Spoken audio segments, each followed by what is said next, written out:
So boys, welcome back to another YouTube video, and today we're reacting to a 9-year-old uses true crime skills to anyways, she just finds out she got kidnapped and stops it from happening. Listen, like, comment, and subscribe. Let's get into this video. This pizza, how can I help you? On July 8th, 2003, a Little Caesars cashier in San Jose, California, received the most unusual call. A little girl with a whimpering voice, holding back her tears as she spelled every letter of her address, one by one. I'm sorry?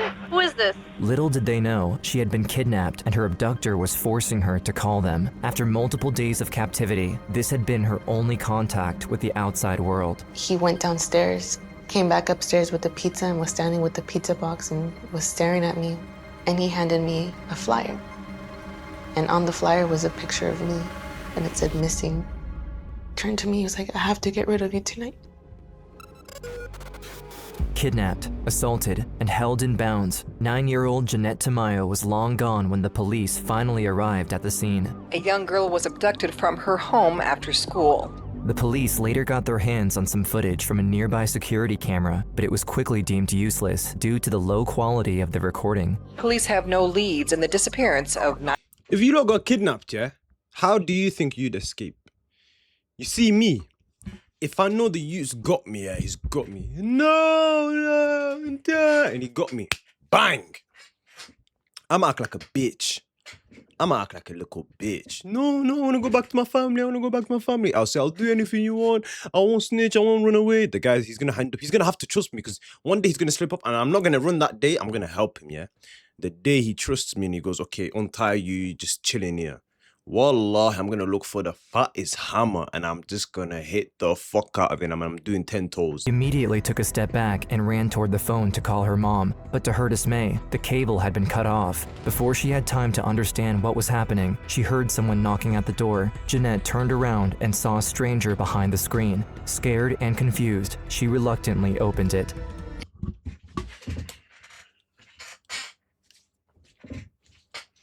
What do you mean you opened the door? Are you okay? You've came home, your door's open already, you've entered the room. As you've entered your bedroom, your window's been smashed, there's glass all over the floor. You're scared, you want to call your mum, the phone has been cut off. Someone's knocked on the door, you're scared, you said, wait, I'm so scared, let me just open the door. That's why you got kidnapped, you stupid. Threw me on the bed and took off my pants. Out of Wait. This just took a dark turn. Big man thing, listen, you see, me personally, I believe any adult that does weird things to younger kids, minors, should be. If you disagree, you're sick in the head. They need to be. Because you're disgusting, you're sick in the head. And then the government will say, oh, mental health, it's mental health. Oh, his mental health is not okay.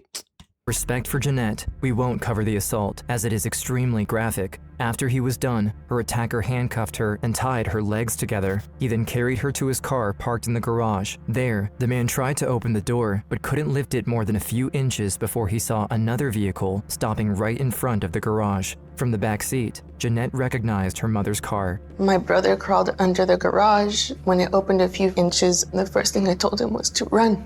But her attacker was already at it. He got out of the car and started walking toward him. At only 15, Paul knew he wouldn't stand a chance, but he chose to fight him anyway. He grabbed a screwdriver from the counter and ran at him. The man then immediately disarmed him and started punching him in the face, over and over. Restrained by the handcuffs and the rope around her leg, Jeanette couldn't do anything except watch in horror as the man dragged her brother inside the house.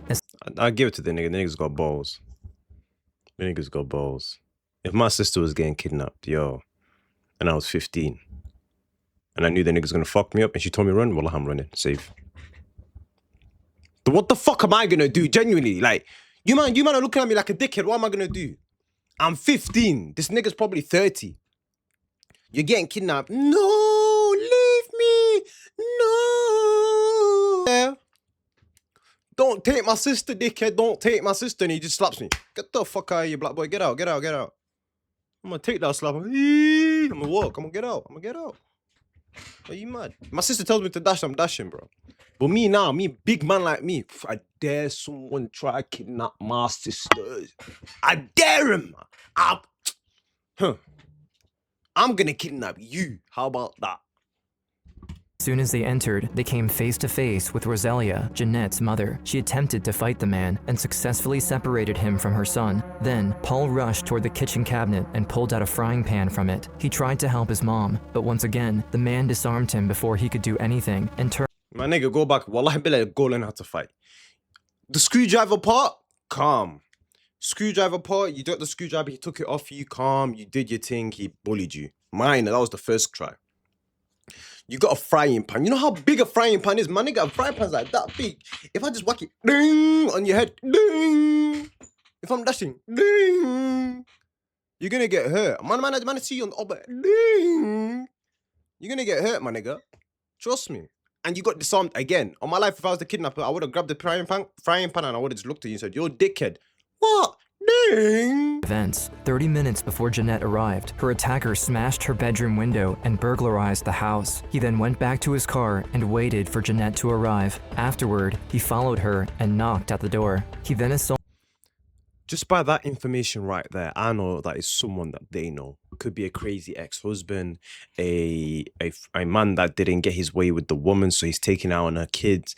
It could be anyone right now. It could be a stepfather. I've got a feeling it's someone that's in the family tree. Now I know why women say they hate men, mate. I fucking hate men as well, mate. We're fucking scruffs. I keep it real, mate. I'm not a scruff, but fucking hell, mate. There's some scruffy men in the world, so. And I see women say they hate men, yeah, mate. No,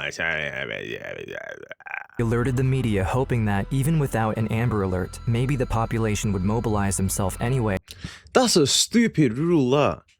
The fuck do you mean you need to have some sort of physical evidence, such as a number, license plate number, or anything, to put out an Amber Alert and tell the whole world that someone's been kidnapped?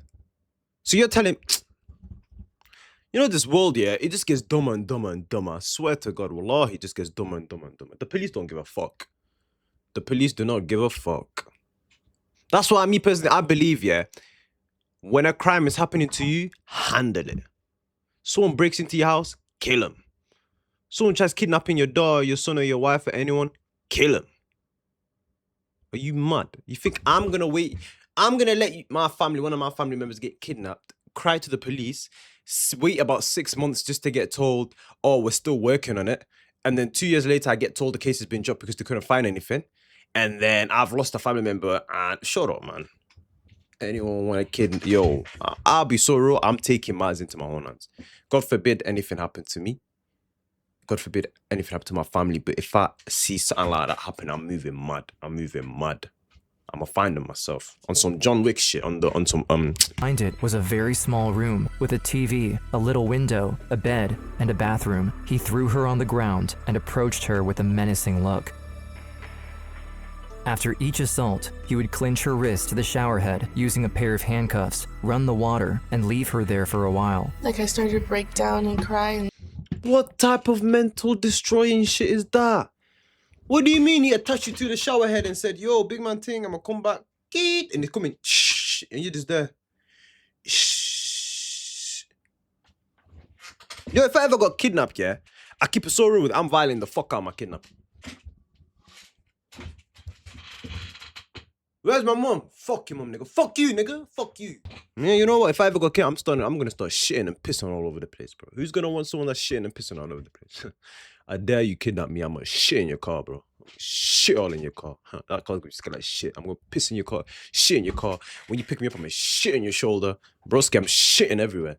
That's the new cheat code. I'm putting you on new man game. If you ever get kidnapped by the ops, just shit. Quickly shit yourself, piss yourself. They're not gonna want you. They're gonna be like, he's disgusting. And then he's gonna kick me on the side of the road. I'm gonna go to the nearest McDonald's, have a quick shower there, come home, and then tell my mom and dad it was all a prank. I didn't get kidnapped. I just wanted to go outside.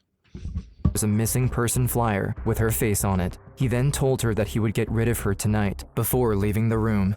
Once he closed the door behind him, she threw away the pizza and started to grab all the evidence she could. She then stuffed all of it inside the pizza box and hid it under the bed.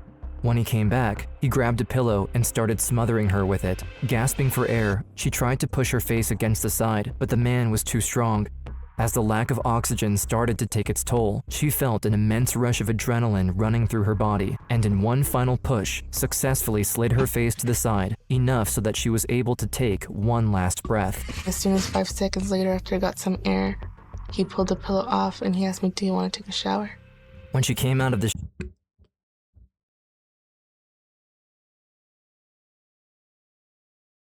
What? My nigga, he just tried killing you. You survived and he just said, yo, you wanna go take a shower? long, and Jeanette couldn't stop crying and screaming. Midway through it, she took a second to calm herself down in an attempt to make some sense of what had happened to her so far. I remember just crying to myself and just saying, I did the best I could. I was just... Come on, man. preparing. What did nigga A30 say? Nigga A30 said, never give up, never what? Shout out to nigga A30. Let's stop, bring that nigga. Nigga A30. Nigga A30. There you go, look. Nigga A30. I used to watch his YouTube videos. This nigga used to always say, never give up, nigga. Nigga, never give up, never what? Never give up, never what? Like, she didn't even look like my mom. I think she touched my mom's face. She said, "You're hurt." You know, she was so brave. She didn't care about herself. She was worried about us. You're everything to me, you and Paul were. Very happy because I met my dad. For example, it's when she born, second time for me. The following years have not passed easily for Jeanette. For a time, she dealt with her personal pain on her own. She would never leave the house, stuck in the clutches of a paralyzing fear of men and the outside world. But when she was 15 years old, after 6 years of therapy, something clicked. She finally decided to face her fear and do something about it. 12 years later, TV producers reunited her with Heather Randall, the detective who, with a little help from one clever 9-year-old, put an end to the rampage of David Montiel Cruz and put him behind bars for life. It's so good to see. And they all lived happily ever after. Big man ting, that's a good one. Brilliant. I like the way it ended. All right. Now, if you're new to this channel, like always, don't forget to like, comment, and subscribe. If you're not new, like and comment. Let's get to 100 subscribers before the end of summer. And yeah, boys, like always, I'll see you in the next one.